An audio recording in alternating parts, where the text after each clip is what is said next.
beektaa manni kun yeroo ganaa san miila duwwaadhaan keessa deemuu waan hin dandeenyeef itti dhiisee taa'uu danda'a ture. Otoo inni itti dhiisee taa'ee inni illee uumaan ta'u rabbi qaba magaalaan tu silaa hin beeloftu. Anqabuu bulaa hundumtu. Ufiifillee ufii dabarsee magaalaan illee qallabee jiraate jechuudha. Kanaaf boottiin arraba miti kabajaa mallattoo hojiiti. Sandirraan dabalee immoo amma wal'aansoo keessaa gara keessattuu gara diinagdeetti ce'aa waan jirruuf hard work sirriitti hojjechuun barbaachisaa jechuudha. Shimalli kun akkam? Shimalli dura caaltu warreen biyyumti qaroomii jedhami warri faranjii bottii kana hin keewwatu yeroo gannaa cabbii ittiin bahuudhaaf yeroo kaanis irraan deebi'a Jawaar biyyumatu qaroomii jedhamanitu bottii kana hin keewwatu yeroo gannaa cabbii ittiin bahuudhaaf yeroo immoo lafa hojjaa itti fayyadamu. Kuni bottii kana akkuma ati jette keewwachuun duubatti hafummaa sanaan waan walgitoon fakkaatu sana maal jedhu. Dura kan irraa tolchaa ture warri keenya. Kan irraa miilatti maramutti tolfama ture. Booda faranjii irraa argan kana faranjii tolcha. Amma qonnaan bulaan biyya faranjii illee kan uffata. Qonnaan bulaan biyya faranjii kan uffata. Kan uffatuuf garuu gowwaa waan ta'eef shabaxii uffachuu waan dadhabeef askoo uffachuu waan dadhabeef miti. Kuni bishaan seensisu.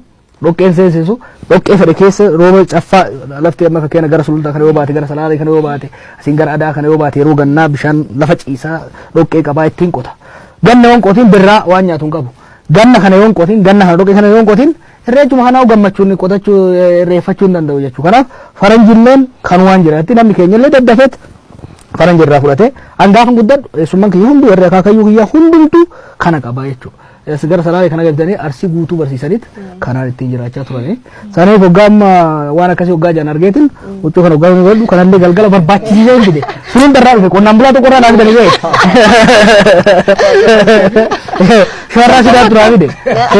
Doktor Shifarraa tunaa fide barbaadee gara sulultaa kanarraa naa fide. Hedduun ittiin boone immoo namatti illee tolu hoggaa miilan deemtu beekta. Kafalte moo akkam akkanumaan fudhan? Kana moo. Dolara nagaa matan bee akka mana kenne garuu bilaash faranji balleesse. Mee shimalli kunoo qonnaan bulaadhuma baabuutti illee gaafachuu qabna.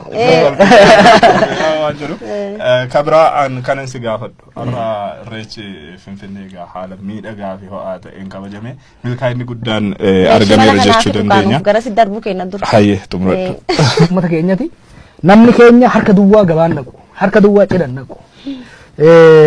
Kanarratti yoo waa argee of jalaa ittiin kaasa yoommoo namni itti game illee ofirraa ittiin qolata jechuudha. Mostly defensive weapon ittiin fayyadamu.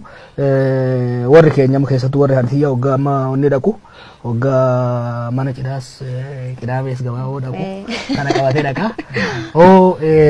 Mana mashataa wayisa yoo dhaabate ergifatee deema. Yoo gaarii taatee sin ciqilfataani yookaan asirra kaatee deema.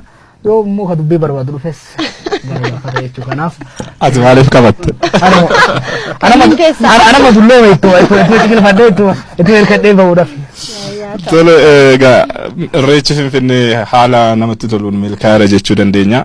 Guyyaan kun kabajumti irreechaa guyyaa galataati. Eenyuun galateeffattame eenyuun galateeffannu guyyaan kun milkaa'uu isaatiif? Dura Rabbi galateeffanna. Kasiin nugee gargaarsa rabbitiin malee gargaarsa waaqaatiin malee hin geenyu. Guyyaan kun guyyaa galateeffannaati. Dura waa galateeffanna. Itti aanee wareegamtoota galateeffanna. Bilaash iddoo dhufne beeyta. Finfinneetti dhiisii baadiyyaatti irreeffatuun baay'ee rakkisaa ture. Sirni Minilik waggaa biyya keenya qabate dura kan itti duule aadaa buqqaasu jechuudha.